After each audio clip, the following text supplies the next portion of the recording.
नमस्कार दोस्तों, तैयारी विद ट्रिक्स में आपका स्वागत है। आज का टॉपिक है invention and discoveries, simple memory trick के साथ। तो चलो सीधे चलते हैं अपने टॉपिक पे। पहली डिस्कवरी और इन्वेंशन में हम आते हैं। तो पहला इन्वेंशन है स्टीम इंजन। स्टीम इंजन का आविष्कार किसने किया था? जेम्स वॉट ने।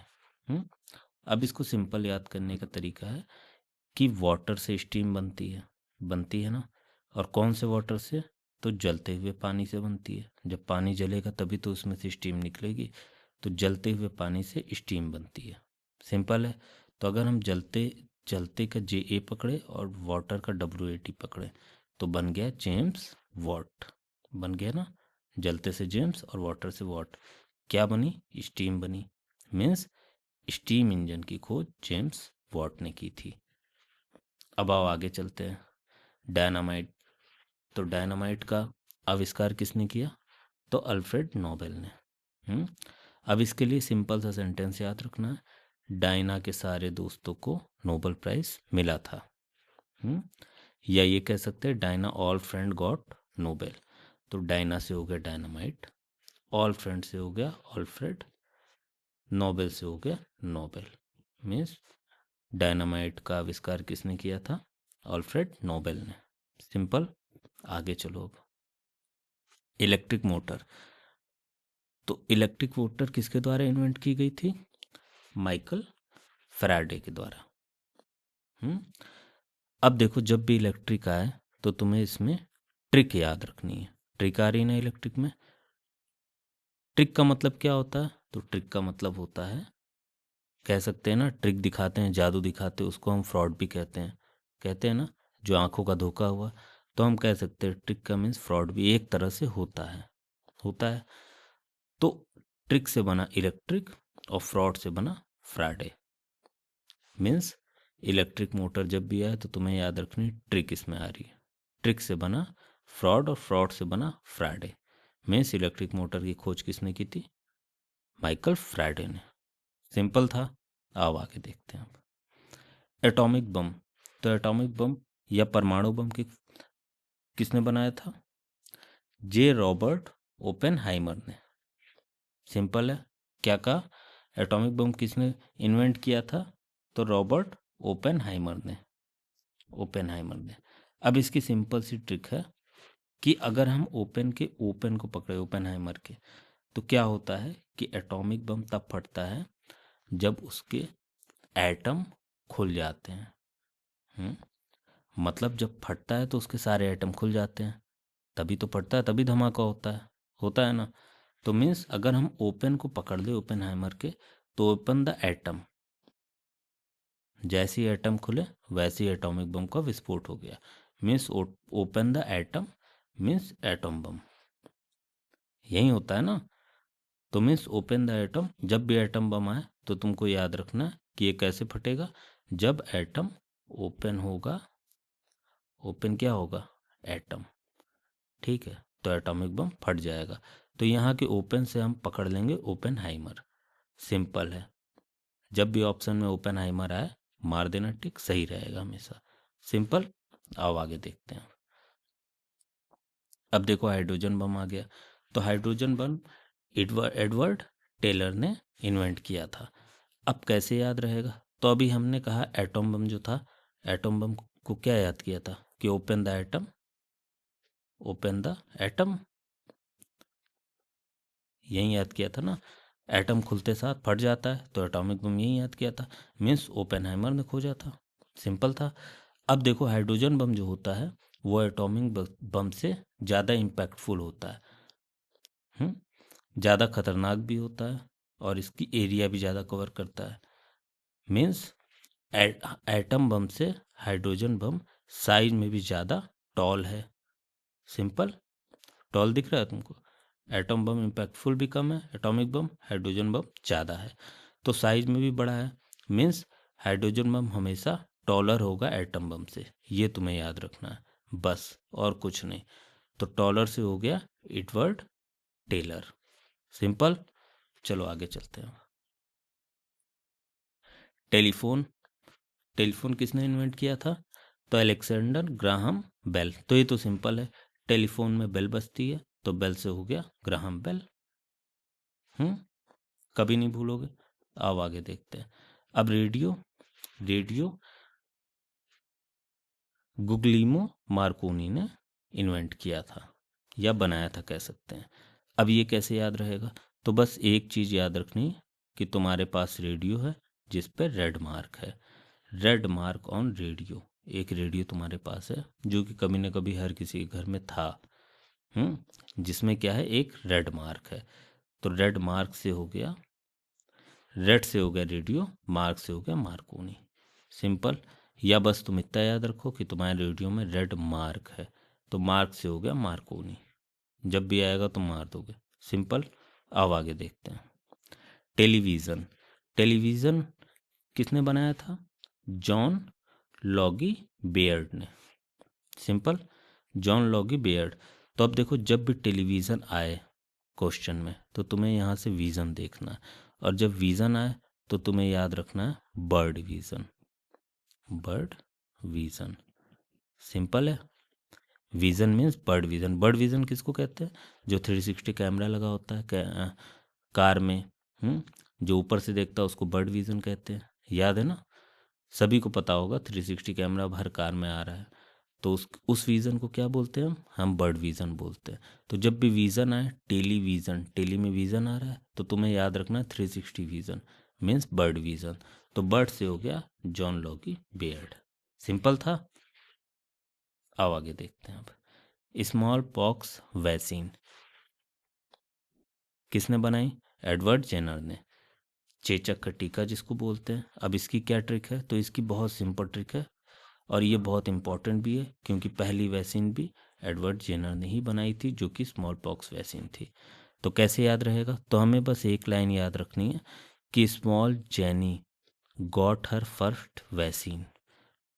सिंपल, मतलब छोटी जेनी को पहली वैक्सीन लग गई। जब छोटे बच्चे होते हैं तो उसको पहली वैक्सीन लगती है ना कभी। बस वही है कि स्मॉल जेनी, बच्ची का नाम जेनी है, got her first vaccine.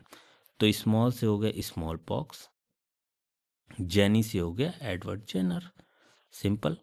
Small pox vaccine की खोज किसने की? एडवर्ड जेनर ने। Small Jenny got her first vaccine. First vaccine से हो गया कि फर्स्ट वैक्सीन भी यही है दुनिया की, जो कि एडवर्ड जेनर ने खोजी थी। Simple. Small Jenny got her first vaccine. Small से हो गया स्मॉल पॉक्स, जेनी से हो गया एडवर्ड जेनर। स्मॉल पॉक्स की वैक्सीन एडवर्ड जेनर ने खोजी। Got her first vaccine, first vaccine से हो गया यही वैक्सीन पहली दुनिया की वैक्सीन भी है। तो डायरेक्ट पूछ लिया फर्स्ट वैक्सीन किसने खोजी थी, बनाई थी, तो एडवर्ड जेनर हम बता देंगे। सिंपल। आओ अब आगे चलते हैं। पेंसिलिन, तो अलेक्जेंडर फ्लेमिंग। अब ये कैसे याद रहेगा? तो याद ऐसे रहेगा कि तुम्हें बस ये याद रखना है कि तुम्हारे पास एक पेंसिल है जो किस कंपनी की है? फ्लेम की है। अब तुम्हें तो इतना तो याद होगा, फ्लेम की पेंसिल मैंने यूज़ की, अभी नहीं आती है, लेकिन फ्लेयर का पेन आता है। तुमने देखा होगा, फ्लेयर का पेन यूज़ भी किया होगा, बटरफ्लो फ्लेयर पेन किया है ना? तो फ्लेयर का पेन आता है, तो फ्लेम की पेंसिल भी आती है। बस यही याद रखना। तुम्हारे पास एक पेंसिल है, पेंसिल से हो गया पेंसिलिन, जो कि इस कंपनी की फ्लेम की है, तो फ्लेम से हो गया फ्लेमिंग। तो पेंसिलिन की बनाया किसने? अलेक्जेंडर फ्लेमिंग ने। अब आगे चलते हैं। पोलियो वैक्सीन, तो पोलियो वैक्सीन की खोज किसने की? तो जोनास साल्क ने। अब तुमने एक ऐड जरूर देखा होगा कि 2 बूंद जिंदगी के लिए, अमिताभ बच्चन ने जो पोलियो का किया था, पोलियो ड्रॉप का, देखा ही होगा, सबने देखा है।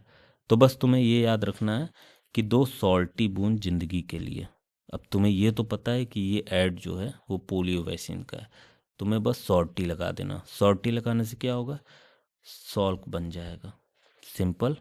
2 सॉल्टी बूंद जिंदगी के लिए, ये ऐड है पोलियो वैक्सीन का, मीन्स पोलियो वैक्सीन की बात हो रही।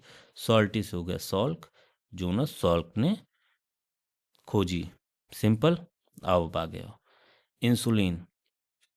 इसके बाद हम देखते हैं इंसुलिन किसने खोजी। तो इंसुलिन बैटी फेडरिक बेंटिंग और चार्ल्स बेस्ट ने। सिंपल। किसने खोजी? फ्रेडरिक बेंटिंग और चार्ल्स बेस्ट ने।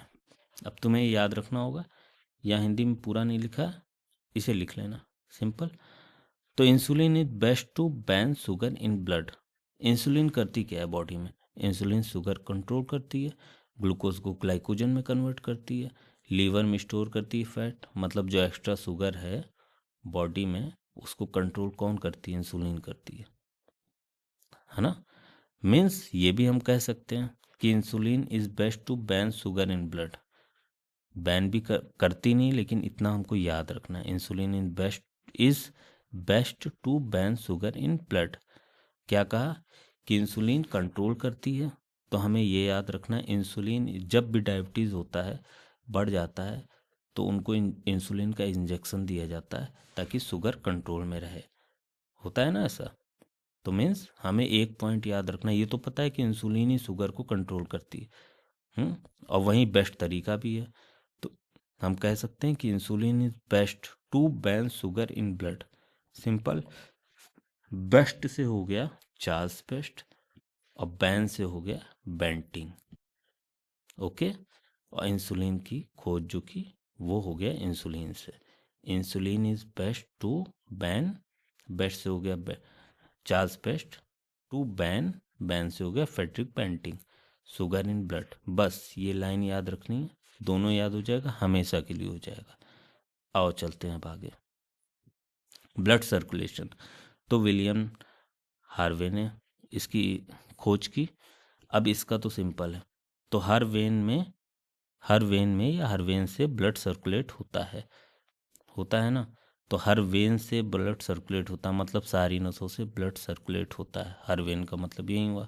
तो हर वेन से हो गया हार्वे, हो गया ना, से ब्लड सर्कुलेट से हो गया ब्लड सर्कुलेशन। सिंपल। बस यही लाइन याद करनी है, और ये ट्रुथ भी है कि हर वेन से ब्लड सर्कुलेट होता है। हर वेन से हो गया हार्वे। चलो अब आगे चलते हैं। एक्सरे, तो एक्सरे की खोज किसने की? तो विल्हेम रॉन्गटन ने की थी। तो बस सिंपल सी चीज़ याद रखनी है, एक्स रोएगा। सब यही चाहते हैं एक्स रोए, बस यहाँ पे भी वही हो रहा है। हाँ, कि एक्स रोएगा तुम्हें याद रखना। तो एक्स से हो गया एक्सरे, रोएगा से हो गया रॉन्गटन हो गया। सिंपल। चलो अब आगे चलते हैं। पीरियोडिक टेबल, तो पीरियोडिक टेबल दिमित्री मेंडलीफ ने खोजा था। अब याद कैसे रहेगा? तो देखो, मेंडलीफ से हमने पकड़ा मेढक, ठीक है, और मेढक का मोशन क्या होता है? ऐसे ही ऐसे चलता है ना, मीन्स पीरियोडिक मोशन। समझ गया? मेढक का मोशन कौन सा होता है? कह सकते हैं हम पीरियोडिक मोशन। 100% तो नहीं, लेकिन होता ऐसा ही है, ऐसे ही चलता है कूद कूद के। तो पीरियोडिक मोशन, इसका मतलब ये हुआ कि पीरियोडिक टेबल की जो खोज की थी वो मेंडलीफ ने की थी, या दिमित्री मेंडलीफ ने की थी। सिंपल। मेढक से मेंडलीफ हो गया, पीरियोडिक मोशन करता है तो पीरियोडिक टेबल। चलो अब आगे देखते हैं। अब इसके बाद इलेक्ट्रॉन, प्रोटॉन और न्यूट्रॉन। अब ये सिंपल ट्रिक है जो सभी को याद होगा, और इसमें कोई चेंज नहीं किया है, पुरानी वाली ही ट्रिक है ये, जो आप लोगों ने भी देखी होगी। तो ईंटा पर नाच, सिंपल ट्रिक। ई से हो गया इलेक्ट्रॉन, टी से हो गया थॉमसन ने, पी से प्रोटॉन, आर से रदरफोर्ड ने, एन से न्यूट्रॉन, सी एस से चैडविक ने। तो बस ईंटा पर से नाच याद रखना और तीनों याद हो जाएंगे। और आज के लिए इतना ही। अब नेक्स्ट पार्ट में हम बचे हुए इन्वेंशन एंड डिस्कवरी करेंगे पूरे। ओके।